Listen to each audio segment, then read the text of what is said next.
சரி, நீ டாக்டர் கிட்ட என்ன செக்கப்காக பேர் கொடுத்த? இவ்வளோ வருஷம் ஆகியும் குழந்தை இல்லை.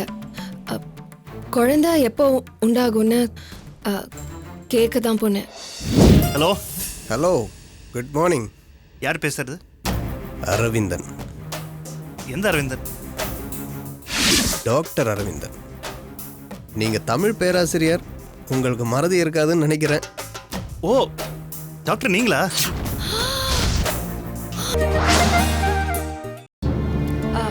இல்லை, அக்கா டாக்டர் கிட்ட செக்கப் போகணுன்னு சொன்னாங்க. கூட துணைக்கு வருவியான்னு கேட்டாங்க. அதான் அவங்களோட போனேன். இது பாரு, நீ உங்க அக்கா கூட செக்கப் போனது நான் தப்புன்னு சொல்லலை. ஆனால் செக்கப்புக்கு நீயும் பேரை கொடுத்துருக்கியான். பட் நர்ஸ் உன் பேரை கூப்பிடும்போது நீ அங்கே இல்லையா, அதான். இல்லை, அக்காவை கூட்டிகிட்டு போகும்போது சடனாக எமர்ஜென்சி ரூமுக்கு கூட்டிகிட்டு போய் செக் பண்ணுவோன்னு சொன்னாங்க. கூட யாராவது அட்டெண்டன்ட் வரணும்னு சொன்னாங்க. அதான் அவங்க தனியாக விட முடியாதுல்ல, அதான் கூடவே போனேன். கரெக்டாக நான் இல்லாத நேரம் பார்த்து நர்ஸ் என் பேரை கூப்பிட்டுருப்பாங்க. அதான் இல்லைன்னு சொன்னாங்க. அப்புறம் வீட்டில் வேற எக்கச்சக்கமாக வேலை இருந்துச்சு. நீங்கள் வேற வர டைமு, அதான் சொல்லாம கொள்ளாமல் அப்படியே ஓடி வந்துட்டேன். அப்படின்னா உங்கள் அக்காவை எமர்ஜென்சி ரூமில் தனியாக விட்டு வந்துட்டியா? இல்ல, அதுக்குள்ள மாமா வந்துட்டாரு. அவரை பாத்துக்க சொல்லிட்டு நான் கிளம்பி வந்துட்டேன். ஓ சரி, நீ டாக்டர் கிட்ட என்ன செக்கப்காக பேர் கொடுத்த? இவ்வளோ வருஷம் ஆகியும் குழந்தை இல்லை. குழந்தை எப்போ உண்டாகும்னு கேட்க தான் போனேன். பரவாயில்லையே, எனக்கு இருக்கிற ஆசை உனக்கு வந்துருச்சா? நான் ஹாஸ்பிட்டல் போன விஷயம் உங்களுக்கு எப்படிங்க தெரிஞ்சிச்சு? எப்படியோ தெரிஞ்சது. எப்படி தெரிஞ்சிச்சுன்னு சொல்லுங்களேன். யாரோ சொன்னாங்க. நான் கேட்குற கேள்விக்கு ஃபர்ஸ்ட் பதில் சொல்லுங்களேன். சரி, என்னோட காலேஜ் ஸ்டாஃப் சொன்னாங்க. போதுமா? சரி, அந்த டாக்டர் அது அது வந்து ஏய் ப்ளீஸ். என்ன ஏன் இப்படி பண்றீங்க? நீ டாக்டர் கிட்ட போயிட்டு வந்தல்ல? ஆமா, நான் டாக்டர் கிட்ட போனேன். அதெல்லாம் உங்களுக்கு தேவையில்லாத விஷயம். அதுல ஜோ ஏய் ஏய்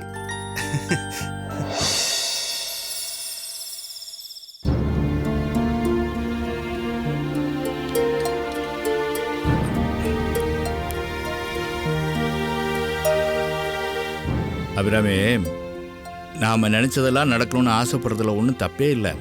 என்ன பண்ணுறது, கைக்கு தகுந்த மாதிரி தானே விரல் வீங்கும். இப்போ நம்ம வீட்டு தென்னை மரம் தான், அதுக்காக கீழே நின்று கையை நட்டிக்கிட்டே இருந்தால் தென்னங்காய் தொப்புன்னு கையில் வந்து விழுந்துருமா என்ன? விழாதுமா. மரத்தில் ஏறி பறிக்கணும். அப்படியே பறிக்க முடியலன்னு வச்சுக்கோ, கழுதேவனாவது பறிச்சுட்டு போகிறான்னு விட்டுறணும். இந்த பாருமா, இப்படி வீணா சங்கடப்பட்டு உட்காந்துக்கிட்டு இருந்தால் உடம்பு தாம்மா கெட்டு போயிடும். சாப்பிட்டுட்டீங்கல்ல?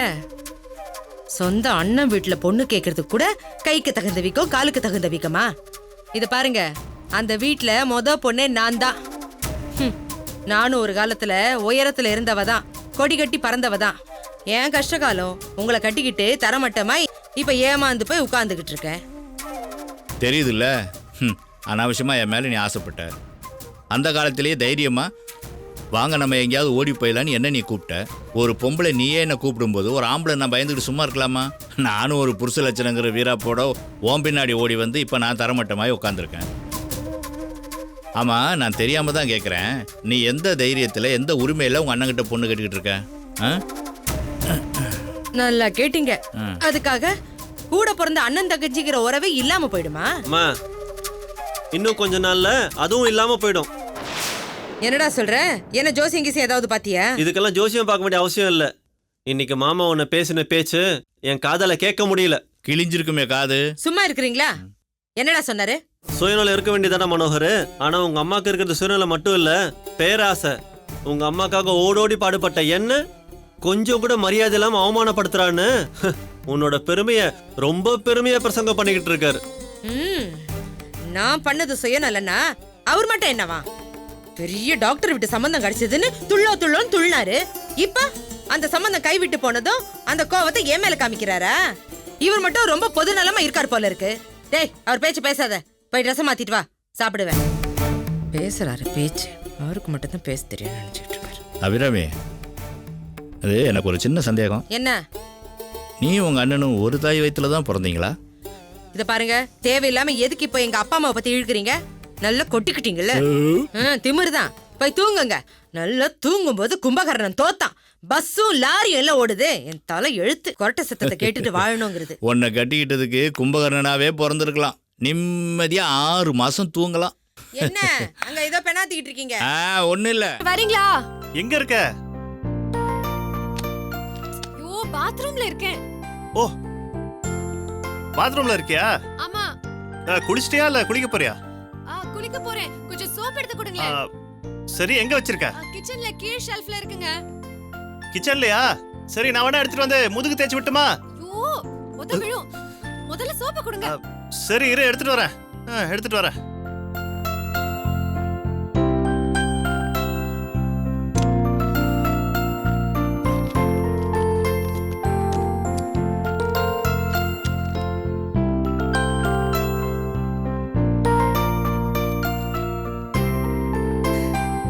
முதுகு தேய்ச்சி விடுறேன்னா விட மாட்டியா நீ? இப்போ இருக்கு.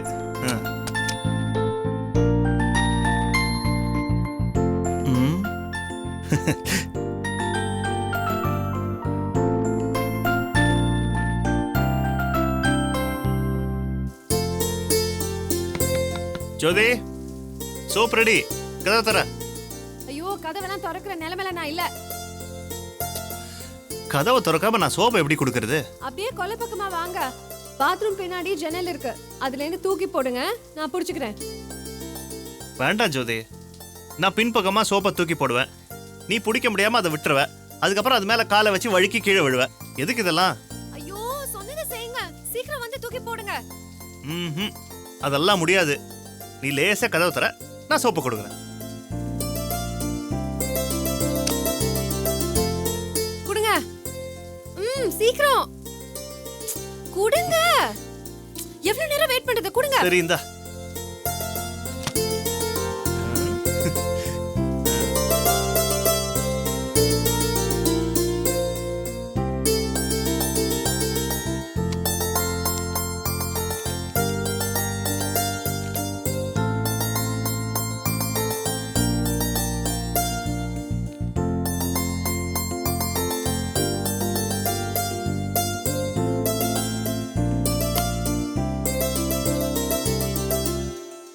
என்ன ஜோ, குளிச்சிட்டியா?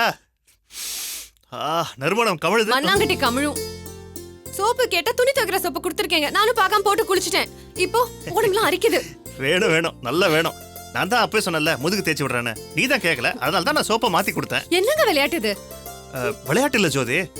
இது பாரு, அது ஜூலியட்டுக்கு ரோமியோ தான் முதுகு தேய்ச்சி விட்டானா. ஜூலியட்டா? அது யாரு? அட, ரோமியோ ஜூலியட் ஷேக்ஸ்பியர் காவியம் உனக்கு தெரியாதா? ஓ, ரோமியோ ஜூலியட் ஷேக்ஸ்பியர் காவியமா? ஆஹா. தமிழ் ரோமியோ ஜூலியட் ஒத்தெல்லோ இதெல்லாம் ஷேக்ஸ்பியர் காவியம்னு எனக்கு தெரியும். இதெல்லாம் நான் தலைகீழ படிச்சிருக்கேன். ஆமா, நான் தெரியாம தான் கேக்குறேன். அதுல எந்த சாப்டர்ல ரோமியோ ஜூலியட்டுக்கு சோப் தேய்ச்சி விட்டான்னு நான் தெரிஞ்சுக்கலாமா? அது ஜூலியட்டுக்கு ரோமியோ சோப் தேய்ச்சி விட்டுருக்கான். அது ஏன் தெரியுமா? ஏன்னா நீ வந்து தலைகீழ படிச்சிருக்க. அதை நேரடியா படிச்சு பார்த்தா உனக்கு தெரியும். என்னங்க, என்ன விளையாட்டு இது? இல்ல விளையாட்டு இல்ல. அது 8வது சாப்டர்ல தேய்ச்சி விட்டுருக்கான். நீ சரியா படிச்சிருந்தா உனக்கு தெரியும். 8வது சாப்டர் அப்படியே மண்டையில போட்டேனா தெரியும். 8வது சாப்டர். அவன் எப்படி தேய்ச்சி விட்டானா? மறுபடியும் நான் சொல்றேன். போங்க, என்ன விடுங்க.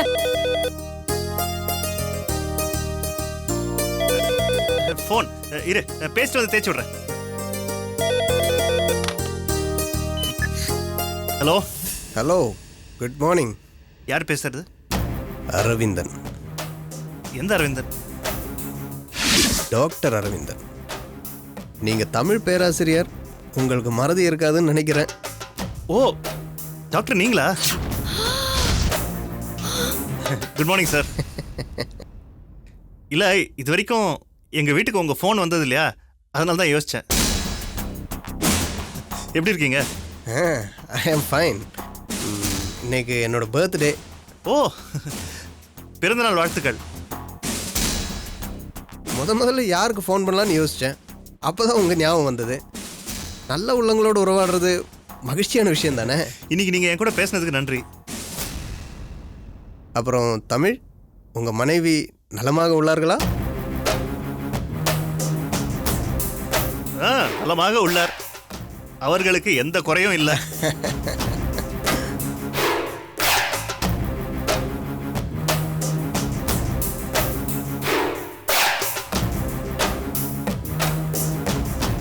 தேங்க்ஸ் தமிழ்ச்செல்வன்.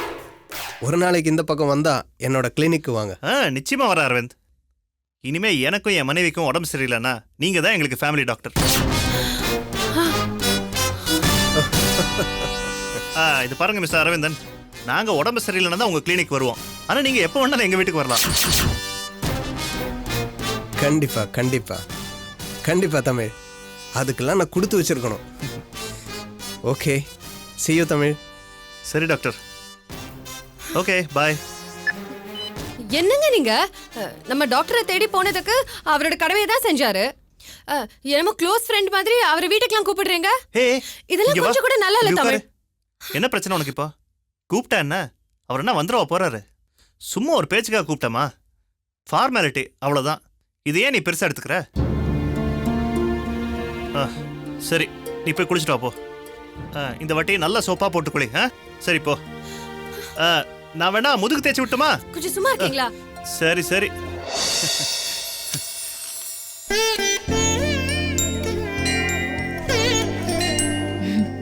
புஷ்பா, உனக்கு வேண்டுதலா?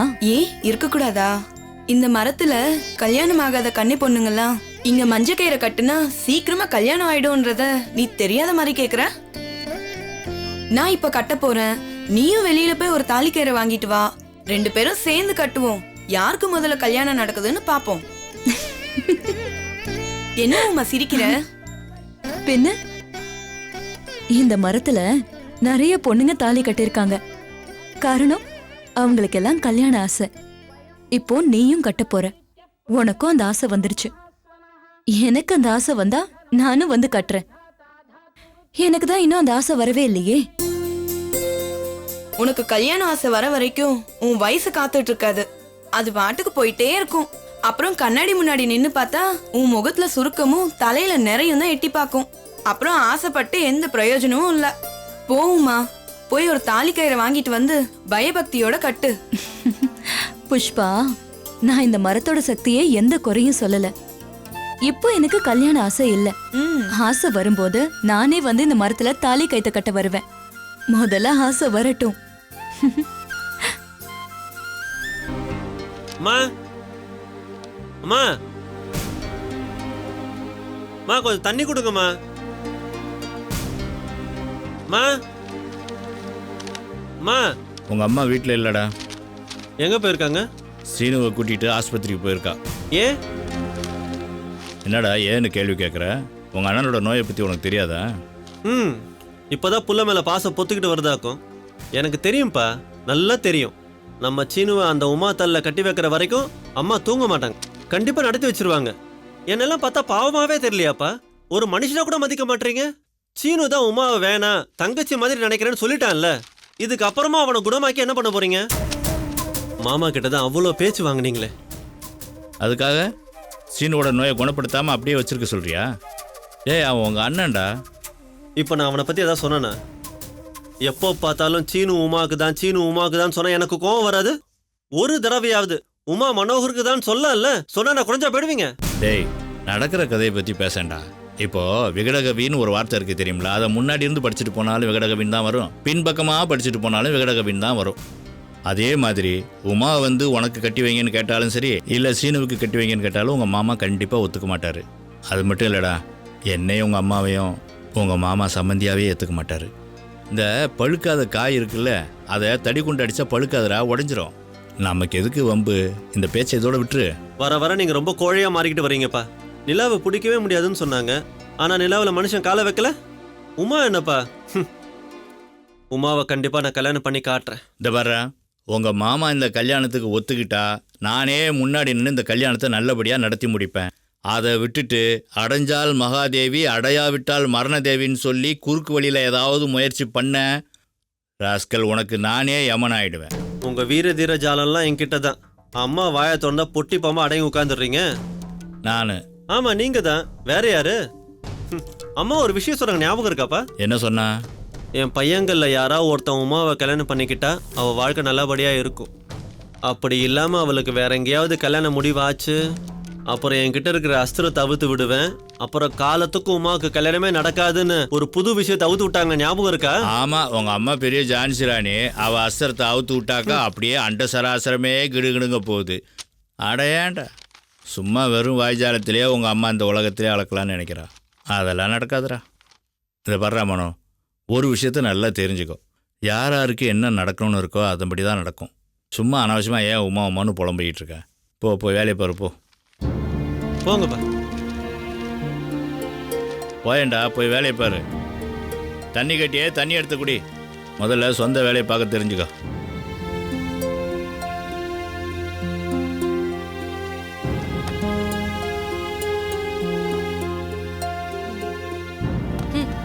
ஜோதி, அக்கா வாங்கக்கா, எப்படி இருக்கீங்க? நல்லா இருக்கேம்மா. எங்க குழந்தைங்க மாமா யாரையும் காணோம்? நான் மட்டும்தாம்மா வந்தேன்.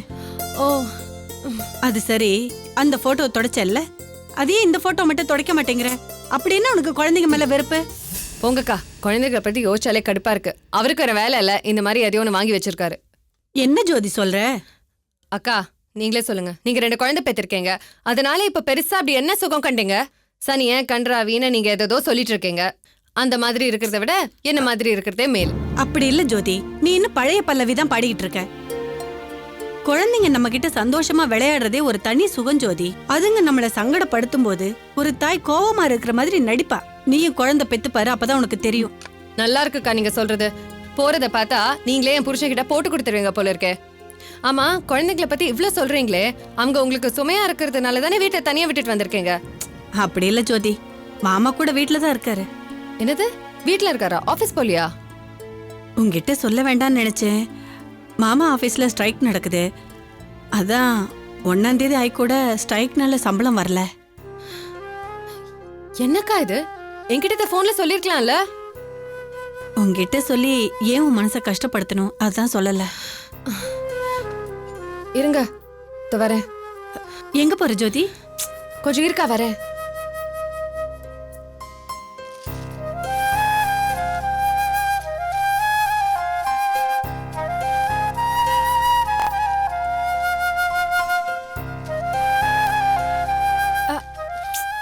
என்னக்கா, ஏன் நீங்க இதெல்லாம் பண்ணிட்டு இருக்கீங்க? நான் பண்ண மாட்டேனா? இதுல என்ன இருக்கு ஜோதி? என் தங்கச்சி வீடு நான் பெருக்கிறேன்.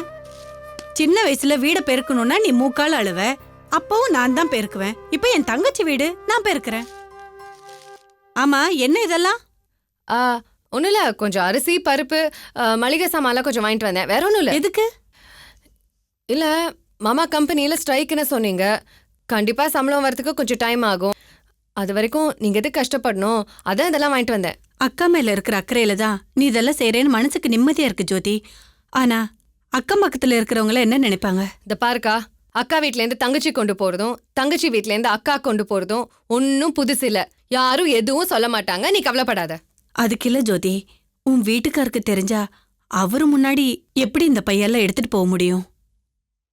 ஓஹோ, இது ரெகுலரா தான் நடக்குதுன்னு அவர் தப்பா நினைச்சிட்டாருனா? போக்கா நீ, எனக்கு கல்யாணம் ஆகி 3 வருஷத்துக்கு மேல ஆகுது. ஆனா இவ்ளோ நாள்ல நீ தமிழ் புரிஞ்சுக்கிட்டது அவ்வளவுதானா? அவர் அந்த மாதிரிலாம் யோசிக்க மாட்டாரு. தங்கம் கூட உரசி பார்த்தாதான் மினுமினுக்கும். ஆனா அவர் மனசு அதுக்கும் மேலக்கா. உன் வீட்டுக்காரே வந்துட்டாரு. வாங்க நீ, எப்போ வந்தீங்க? மத்தியானம் தான் வந்தேன். அண்ணி கேட்க மறந்துட்டேனே, உங்க உடம்புக்கு என்ன? ஹாஸ்பிட்டல்ல எமர்ஜென்சி வார்டில் சேர்க்குற அளவுக்கு